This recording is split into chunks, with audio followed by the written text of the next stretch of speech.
देर रात एक दुकानदार अपनी दुकान बंद कर ही रहा होता है कि इतने में कुत्ता आता है। कुत्ते के मुंह में एक कागज का टुकड़ा होता है। दुकानदार उस कागज के टुकड़े को खोलकर देखता है, उसमें कुछ पैसे और सामान की लिस्ट होती है। दुकानदार समझ जाता है कुत्ते को सामान चाहिए।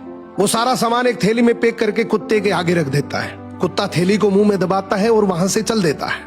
ये देखकर दुकानदार बड़ा अचंभित होता है कि इतना समझदार कुत्ता किसका हो सकता है, देखा जाए। दुकानदार भी कुत्ते के पीछे पीछे चल देता है। आगे जाकर देखता है तो दुकानदार और हैरान हो जाता है जब वो देखता है कि कुत्ता एक बस स्टैंड पर खड़ा है। बस आती है, कुत्ता बस में चढ़ जाता है। दुकानदार भी उसके पीछे पीछे चढ़ जाता है। अब वो देखता है कि कुत्ता कंडक्टर को इशारा करता है, अपने गले की पट्टी दिखाता है।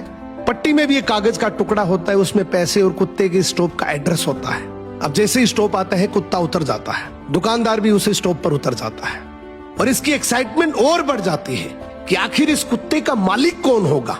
इतना समझदार, इतना वेल ट्रेन्ड कुत्ता आखिर किसका है। अब कुत्ता आगे चल रहा है, दुकानदार भी उसके पीछे पीछे चल रहा है। थोड़ी दूर जाने पर कुत्ता एक घर के आगे जाकर रुकता है तो दुकानदार समझ जाता है कि यही इसका घर है। खूब देर तक कुत्ता दरवाजे की बेल बजाता है।